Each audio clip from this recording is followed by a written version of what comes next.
one thing that I really have myself been on a process and journey and learning about is really how much of how we approach parenting, how much we approach the messages we tell our kids are really centered on a history of oppression and racism that really I was blind to for the majority of my life.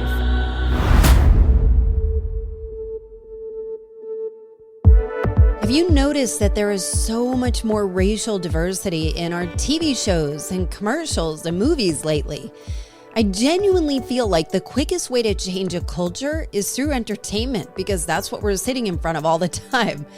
We have so much further to go, but it's good to see broader representation. But did you ever stop to think about how many cultural biases we have towards other cultures and races that we don't even think about, we don't even notice? It's a lot. For instance, I'm kind of embarrassed to say this. My 6-year-old daughter was describing someone at her school and she couldn't remember his name. And she pulled back her eyes and said, "I think he's probably someone from China." Oy, I was cringing at how early it begins. And also, it was a great opportunity to explain to her some more appropriate and respectful ways to describe him. But honestly, when I think about me growing up, I must have been so freaking offensive. Not because I was mean-spirited, but because it was sort of socially normal. And now we hear about how damaging these micro and macroaggressions and stereotypes are. It's a changing landscape. And we know in today's politically correct world, we are probably never going to get it right. But I did want to understand where the line is and maybe have some better ways to approach race. So I found the coolest guest, Gabriela Livas Stein, PhD. Isn't that cool? I always said that. I probably said it wrong. She is currently the Vice President of Programming for the Society of Research on Adolescence, and she serves on the Ethnic Racial Issues Committee of the Society for Research on Child Development. I know that's a mouthful. Her research uses developmental psychopathology and cultural ecological frameworks to investigate the impact of culturally relevant factors on the development of psychopathology for ethnically diverse samples. That is directly from her bio, and I apologize, there's a lot of big words, but what I love about it is that she is truly a lifelong academic, and I feel like I'm not doing her justice as she has so many accolades, but we talk deeply today around rethinking race and how we strive towards a more inclusive society that respects and honors each other's races, and also what is the right thing to say and ask. And I caught myself in this conversation, you'll hear, I caught myself in my own biases during these conversations and probably offended her here everywhere. But I loved having the opportunity to break it down with an expert right on the spot, because I think we're all kind of guilty of trying to figure out where the line is. And that is why I'm so excited to bring this to you. It's definitely an evolving landscape. And speaking of an evolving landscape, have you subscribed or followed this show yet? Please take a moment to do that now. And also, while you're busy subscribing, go to ALLISON'S and leave me your email. I send out weekly emails that are deeply personal, but they are magically super brief and useful and sometimes even funny. Lastly, and honestly, the most valuable and most valuably, I don't even know if that's a word, culture change is an inside job, is what I'm learning through this podcast and through these meaningful conversations. It starts with you, and we're always wondering, where is our place in the story? And as things start to shift and retool in your own lives, sharing these episodes are where you start to make seismic shifts when the people around you start to have their lights turned on too. So won't you take a moment and share this one? I'd especially love if you sent this to your racially diverse friends and see if Dr. Gabby is on the money here. Here is my chat with Dr. Gabby Livas Stein. So today we're talking all about race. We're talking all about intergenerational trauma or even ancestral trauma. I don't know if you know, is there a difference between ancestral trauma and intergenerational trauma? That's interesting. No, I actually haven't heard of a big distinction of it, but I can see how that could happen, right? That ancestral trauma is something that wow, we've carried for generations and generations. While generational, I think, really harkens back to specific traumatic events that we've experienced before. Yeah. So as we talk through reparenting ourselves, maybe rewiring some of the stories that we've heard, or have we, maybe the stories that we've created or the adaptations that we have used to kind of protect ourselves that as we grow older may not serve ourselves well. And so you really live in the world of race, of equity and inclusion, and especially in the Latinx community. And you have like a zillion different degrees and really unbelievable background and track record on it. I'd be curious to get your thoughts on where we are today from a cultural perspective and where, like what is bugging you? What's under your skin right now? Yeah, I think for me, one thing that I really have myself been on a process and journey and learning about is really how much of how we approach parenting, how much we approach the messages we tell our kids are really centered on a history of oppression and racism that really I was blind to for the majority of my life. And really, as I've started to parent my kids and give messages as to why it's important to do well in school, or why we work hard, or where we get our food from, or a lot of just, I realized how replete these messages are with things around picking yourself on the bootstraps and the American dream, and really the idea of that anyone who can work hard can be successful. But in reality, that's not true, right? There's many systems of oppression that really interfere with people being able to do that, to that not all our bootstraps are the same. And I think one of the pieces that I've been really clear about as a parent is that as we give these messages, then what attributions do your kids make when they see other kids that aren't successful, right? When they see kids that aren't doing well in school, when they notice poverty, right? They might start thinking, well, they must not have done that. They must not have worked hard. They must not have tried their hardest.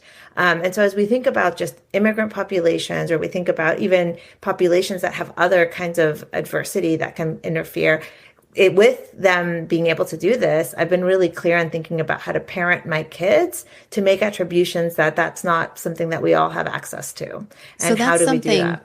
Yeah, so that's something. So I'm a mom of two as well. And, these conversations come up all the time, and I never know if I'm doing this right. For instance, we live in a very diverse part of Atlanta, so very diverse city, and there are homeless encampments very close to our house. We pass them all the time. And every single time when I pass a homeless person begging, and I just try not to make eye contact, and just move forward. And sometimes I will, and just that pull in my chest of like, oh, I failed that one. Like, what is the right thing to do? And my kids will ask, well, why don't they have a home? Where can we bring them home with us? Like it is so complicated. So from your lens, where do you go from there? Yeah, I actually have a very similar experience with my own son. And when we drove by a homeless person, he said, "Why can't we just bring them home?" And crying at the idea that he didn't have a home, and what would that mean to not have a home? And I think sometimes we become so jaded, right? We get so used to, yes, well, some people are homeless and some people aren't. And as adults, we don't realize sort of what that is, that piece. So I think the right thing to do is really invite a conversation with curiosity with your child, and to talk around the different kinds of components that go into some people not being able to have a home because of maybe mental health issues or substance use issues, or having a society in which the safety net isn't there to provide that kind of support and that folks might need, that they may not have, speaking of generational, right? Generational wealth, even the notion of generational wealth. I think the more we start really thinking around who had access to generational wealth, who has access to a safety net, is a really important kind of conversation. And even though kids are young, you can really think about how to invite that conversation in a developmentally appropriate way, by saying things like, like just being very honest, like, not everyone has had these opportunities, or different people have different kinds. Their grandparents did this and your grandparents did that. And our grandparents were able to potentially move, whatever that might look like. But I think we always are scared. We think kids don't understand, and we sort of just sort of pass on those conversations. And kids know a lot. Kids have a lot of insight. Kids have a lot of curiosity, and we teach them which subjects are not okay to talk about by sort of brushing them off. And I think we really would serve our children well by really just engaging them in honest conversations that involve a lot of questions and not just like answers, if that makes sense. It does. So I'm thinking about, when you say, well, somebody might have mental health issues, or they might not have had the same opportunities that you might have, or somebody else might have. The danger for me comes in is stereotypes. Yes. And I believe that there are healthy stereotypes and some that are not. And, I've heard things that my kids have said and assumptions that they've said because of what they've seen. And I'm like, oh my God, I did not teach that, but it is stereotyping. So how do you invite healthy stereotypes that are helpful to us? Or, is there I'd love your thoughts on it. Mm-hmm. Yeah, that is such a great question, because you're right. I think that is part of the danger. And one of the things we want to make sure to talk about is that diversity, is to say there's lots of different reasons why this might be. And there's lots of different folks that could fall into homelessness for lots of different reasons. And there's not one story that's right. And there's not one experience that has led to everyone to be in this. And one thing that we should always be thoughtful about is that. So I think giving those multiple types of reasons or multiple types of examples, and then sometimes really countering stereotypes. So for example, if, in particular, there's like a racial ethnic makeup of a group that's different than your own, to explore that and look at just statistics, because sometimes that even is a really helpful thing to look at, to say what percentage of the homeless population is X, Y, or Z. Let's look this up. How do we do this? How do we learn more about a topic? And I think sometimes we always think as parents, we have to have the answers. And I think part of it is helping our kids develop the tools, right? And say, hey, I don't know the answer to this. Let's figure this out together. Let's find this out. And I think sometimes like showing that, again, that curiosity is a way that can really help have kids sort of develop those tools so they challenge those stereotypes, and even sometimes acknowledging those stereotypes that we might have, and where they might come from. And I think is just being really open about them. I think part of where we get into trouble is we judge people for having these stereotypes, and it's important just to acknowledge our society is full of them. And so that a way to do that is to be able to identify when they happen, to then be able to challenge them in a way that with data. So I'd be curious to think through, as an adult, as somebody who may have experienced racism, may have experienced assumptions, stereotypes that have put them in a box. And as we're thinking about unwinding that from a societal perspective, it all starts from a person, right? So I was talking to a girlfriend of mine in preparation to talk to you, and she is a Latina. And I said, I'm not as familiar, like I understand Holocaust. I understand some of the intergenerational trauma that happens with Holocaust or Black community, but I'm not as familiar with Latinx. And she said, I said, what is your experience with it? And she said, oh my God, she has 4 young boys. And she said, so many people, because, our last name sounds very ethnic, that people assume that my kids speak Spanish. And it is very confusing for my son, because they don't. They can kind of understand it, but they're not thinking through that. And I'm wondering, what are the things that we are doing that are racist that we may not be aware of or may not be conscious of? Yeah, that's a good example of one, sort of this idea, what's called the perpetual foreigner stereotype that happens again for both Latinx and Asian populations, right? This idea of what country are you from, and you're like, where are you? And that there's some exoticization of that group, I think is one of the first, or assumptions of nativity status, assumptions of you were born here and this must be your experience, right? one of my relatives who lives in the States and has, has been here, it was assumed like, oh no, if you're going to be deported, like, right? So there's these assumptions that are made, and they came out of concern. It's like, oh, are you going to be deported? It wasn't like someone was trying to be mean. They really were worried about its deportation without considering the fact that most Latinx people aren't going to be deported. Most Latinx people are here and have been here for generations, right? So I think that there's that place is a place where sometimes, again, it seems like it's out of curiosity, but it can feel stereotypical, especially when assumptions are made about those kinds of pieces.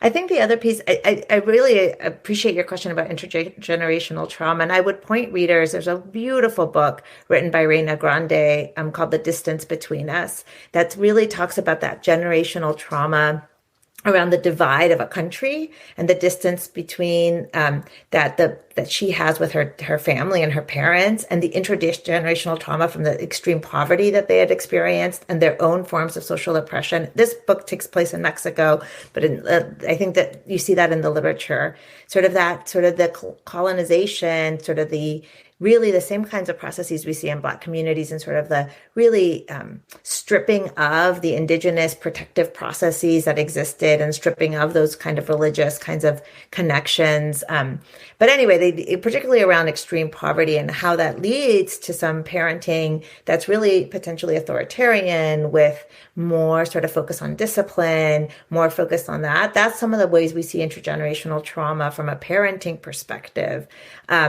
As well, so that I wanted to touch on based on your question. So that there is that kind of component of what does it mean to immigrate as a parenting decision, right? But yet what costs that has to your family, right? If you're separated. And so you're doing it for the best of your children, but at the same time, it could cost lots of things around your relationship with your child, and that what cost that has. And if you're that child growing up and trying to parent your kids when you don't have that kind of, it could be really, really challenging.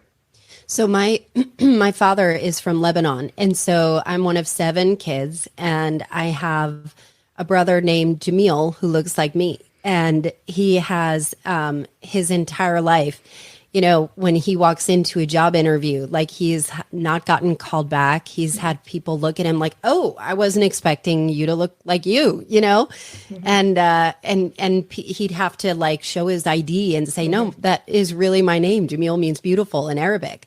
Mm-hmm. And it's interesting to see how much of those infractions that happen innocently in a lot of ways, but can really impact us.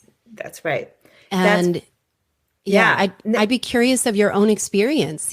I'm assuming, I don't even know. Can I ask you, I'm assuming you're a Latinx woman. Yes, I am. Gabriela Livas. Yes, that's right. No, I think that's a huge component of I immigrated from Mexico when I was 4 with my family. But I moved here. My story isn't typical in that my dad had a PhD, and we moved here to be, part of a corporation he was working for. But people assume a certain history related to my, being here, and what does it mean to be Mexican, assume different things about, my immigrant status. And I, for a long time, was an American citizen. I became an American citizen when I was in my 20s. And then I married a Jewish man, which is where Stein comes from. So I find it very confusing in terms and I'm also white or very light skinned. Now I have lots. White presenting is right. My sister is much darker skinned than I am. And so, that's another component of it that people don't. So yes, those are the kinds of ways in which people assume different things about my experiences, whether it's why I immigrated here, how I immigrated here, but also around sort of that, I remember once a neighbor told me, they're like, "Oh, you're like really like holding me up as like, you've made it. You're like the epitome of what we should all strive to do." And I was like, "Hey, first of all, that's the exceptional person." Well, she again was meaning it as a compliment, really was assuming a lot of things about my background that were not true. And so I think it's important that there's dangers in that for lots of ways, even if the things that she had assumed about my background were true. That idea of one being exceptional to come out of some scenarios, again, gives those messages, like you said, that seem benign, but really give messages of like what your worth is and who's considered what. sort of group. So I think it's a really important thing to just think through. Now, I also really think through around what privileges I'm given because I'm white passing, right? What privileges I'm given because people don't assume sort of different things about me just from looking at me versus my sister's experiences, which are different. So I think that's the other thing that I have to do, the work I have to do for myself too. So I think we all have to sort of take stock in that and be really clear about what that has afforded me, right? So when I think about, it's so hard if I see somebody who is obviously half Asian, half, you know, and I so want to ask, you know, what is your nationality? Yeah. There is a genuine curiosity. What is the proper way to ask those questions and be curious about each other? And I do think there is a beauty for the mixing, you know? Yeah, no, I think you're and right. I could have just done big racist things by saying that. I don't know. Yeah. Well, that's yes. it's so complicated. And I think part of it is entering it in a genuine way, because it is like actually some of the work I do is on multiracial populations. And that is part of where that exotization and the sort of I mean, in fact, this just happened to my daughter the other day where someone was like, oh, you're so beautiful because you're of mixed ancestry. And so that does give them a sort of this message of like, what does that mean in terms of like, you know, this exotization component. So that can be hard. But I agree that just wanting to learn about people's lives is part of how we connect as humans, right? So how do we do that? How do we connect? I think questions of like, oh, tell me about your upbringing, or tell me, or, oh, where did you grow up? I think is a good question. And I think like, oh, tell me about your parents. And there's ways that you can ask without really focusing on that, and that would come out, right? That in the natural conversation, you would say, oh, well, my mom, blah, blah, blah, and my dad, blah, blah, blah. Or my mom and my mom, or whoever it is that like whatever your upbringing is. But I think I would focus more on asking questions that are more specific, that then would pull out and bring those things out. Because I think the thing is for me is that like you asking, or one of us asking that question isn't going to be, you know, isn't that big. But imagine being asked that question every day, right? Imagine being asked all the time, where are you from? And the message, or tell me about your, like, oh, or you're so beautiful only because of this, right? Like you might be beautiful for other reasons, or where other places does your beauty come from? So I think it's the imagining if that's the only thing you heard, right? And that's where I think for me, I'm like, oh, okay, I can see how this, I have to think about another way to say it. And that being said, I've learned lots of things in my own life that I've said. And I'm like, oh, wait a second, I really shouldn't say that. But it takes a while to realize those. But I wonder what the impact is from a person that is continually asked those questions. What does it say to somebody? What is the psychological impact? Yeah. Is it othering? What is it? That's exactly right. So it's othering. It's an invalidation of the identity that they might have. It's an essentializing, right? It's an essentializing of this is who you are and what you represent, as opposed to your whole sort of being. That I value you for this one thing that's unique about you. And and what we know from the research is that it does have impacts on your identity formation. It does have impacts on how you see yourself, how you can sort of interact with others. So it does, like those messages, continual messages like that, definitely does have an impact on sort of your sense of self, your sense of understanding, your trust in others, your connection with others, and it can be it makes you feel othered. That's exactly a good way to put it. There's so much complexity around that, because then I think of people who are really proud. So when you see a woman that's got Black girl magic on her, you know, on her shirt, and she's proud of it, you know, and I wonder about, you know, people who embrace their exoticism and love to talk about it because it allows them to speak about their heritage or share. There's so much complexity. I wonder, from your studies, what is the best path to healing? Yeah, so I think the complexities are rich, and you're right. The majority of people of color in our country are proud of who they are proud of their heritage, want to share about their cultural heritage, are happy to talk with folks. And I think it's in the genuine curiosity that's the most important component. Coming back to that original point I made at the beginning, I think really engaging, seeing someone for their full humanity, I think is where that's the path forward, is that I see this about you, but I also see all these other things. So yes, you're Latina, but you also love art history, and you also really like punk music, or you also like, you know, so that there's not an essentializing of like, oh, you're Latina, so you must really love to dance salsa and, I don't know what other stereotypes people might make, right? So I feel like that's the place in which that you're embracing and then sort of saying like sharing what is like asking like, what does it mean to you? But in a way, not the first question you ask, right? To establish that relationship, to establish that trust with someone, to show, to accept them for their full humanity first. And then that leads to these really great conversations. We know from research that contact with people of other groups, that's what reduces those stereotypes we were talking about earlier. So we know that's the best way to move forward. It's just doing it in a way where folks are on equal footing, where you're both sharing of your cultural selves and where you're both meeting with your full humanity. So one thing I think about a lot, there are a lot of areas in our nation that are very homogenous and not, it isn't as easily accessible to meet other people of different cultures. And when they do, they are very othered, and I wonder, is that a challenge or is it just the way that it is? I think the way forward is culture. So, I mean, is what we see on entertainment. So if you look on commercials now, there are a lot of mixed race couples now, and it's a lot more mixed. You'll see Indian women as leads where they never would have been there before. And to me, that is beautiful. But if you don't encounter people that don't look like you in real life, is that a disadvantage or is it just the way that it is based on typically geography? Yeah, I think this is a huge difficulty that we know the U.S. is segregated. Schools are the most segregated they've ever been in the history of our even pre-segregation. So segregation is a huge issue. And I think it's important to really be mindful and thoughtful about how we engage in cultural learning about other groups. And again, this comes back to the point that you don't want it to come from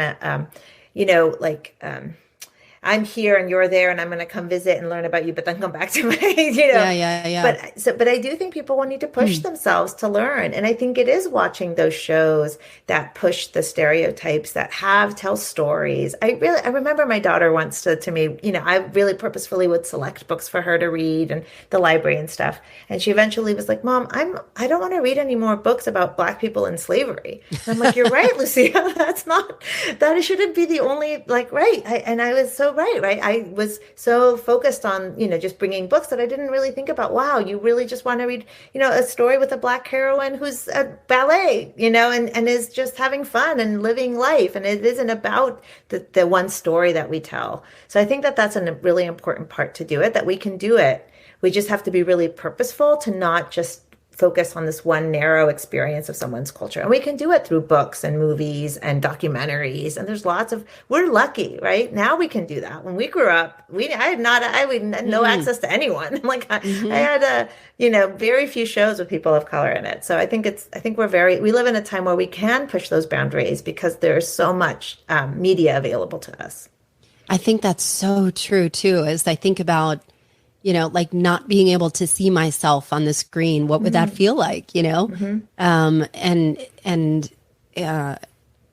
being in society in that way where you're always a minority and, the stereotypes that people may place on you based on that.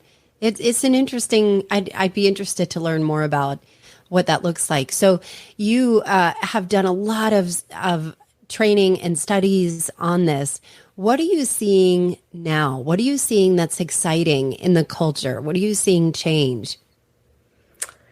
I think for me, what's really exciting is that people are really wanting to understand how to best raise their kids with an awareness of their own cultural upbringing and their cultural group. Back when this research started being done and you would ask people, tell me what it means to you to be white. They'd be like, what are you even talking about? I don't have no idea. There was not even a concept of that, right? Or a concept of what that culture looked like or what whiteness meant. And what's so exciting to me is I think we're at its really important pivotal point in history where people are really, really trying to really think about that and understand that and think about how that impacts themselves and how they see themselves and their families and the decisions they make. And I think one thing that is super exciting for me is that we can start describing these things, start describing this process, and really start thinking about why is it a problem to say we don't see race or we don't see color, because that really was not a helpful way to move past racism. But it's really to acknowledge sort of the systems of oppression that still exist, but also the beauty and the resilience and the thriving that we see in communities of color and having access to those. So to me, that's what's most exciting, is I think people are more open to a conversation right now. And what research is showing is that people are wanting to get these skills sets, are wanting to have these conversations in more explicit ways, including immigrant populations, because for a long time, immigrant populations really focused on the cultural part of their heritage, but not as much on what does it mean to live in the U.S. society, that has really been built on racism. So I think that, to me, that's what's most exciting in the work right now, that people are wanting to learn how to be better parents around this. Yeah, so I wonder if the political landscape has actually helped by shining such a light on it. Like the vitriolic political division has actually been a blessing. I don't know. I don't know if blessing is a good word for this, but I would call it, yes. I think a silver lining. It has shown a light. I think that's exactly right. I feel like, for a long time, people felt we lived in a post-racial society where race didn't matter anymore. And really a lot of racism was more indirect or not felt or, unseen, particularly by the majority white community. Black folks have said forever, have not changed their perspective on the matter. But I feel like you now see a shift in a white majority who's really starting to understand that. So I agree that has helped. And unfortunately, sometimes we just need those shaking moments in history. And I feel like we had one in 2020 that really shook a lot of people to their core in a way and that I think was on the heels of some of the political division. Good Lord. Aren't you right about that? What do you know that you wish other people could know? Oh, wow. That's a great question. I hadn't thought about that. I think as a parent, I feel like one thing I feel like I've learned that I feel lucky through as a clinical psychologist and a researcher is that we don't have to get everything right. And that I feel like there's always a lot of pressure that we have to get everything right, or that we worry about we're going to repeat the mistakes of the past. And I think what I really know is that I think as long as you engage in your child's innate curiosity and you are compassionate with yourself about sort of your goals and what you want to do, and you're just willing to change and learn, that's okay. And so I wish other people were more generous with themselves as parents and were more introspective when they sort of said certain things, sort of said, where did this come from? And how can I change this? And sort of be open to some of those and being curious, I think, is the two places I think I've benefited from in terms of as an academic. I think you have said the word curiosity throughout this whole conversation and how much of a linchpin that is for growth and for healing. So I love that. How can people find you if they want to get to know you and your work more? Sure, they can find me. I have a website that describes some of the research that we do. It's caminoslab.org. So you can find me. I'm on also University of North Carolina, Greensboro's website in the psychology department. So folks can find me there and shoot me an email. Perfect. Thank you so much, Gabby. This was fantastic. Can you imagine the type of effort it takes to change deeply seated cultural biases in our world? Big thanks to Dr. Gabriela Livas Stein for dedicating her life's work to this very worthy evolution and for sharing her time and insight with us. I've linked her website she mentioned with her work, caminoslab.org, in the show notes. As for me, I hope you leave this episode with some thought-provoking topics to bring up and to have meaningful conversations in your own circles. Stay closer to me at ALLISON'S.com. Leave me your email there and get these weekly emails and episodes delivered directly to you. Thanks for listening, and I'll see you next time.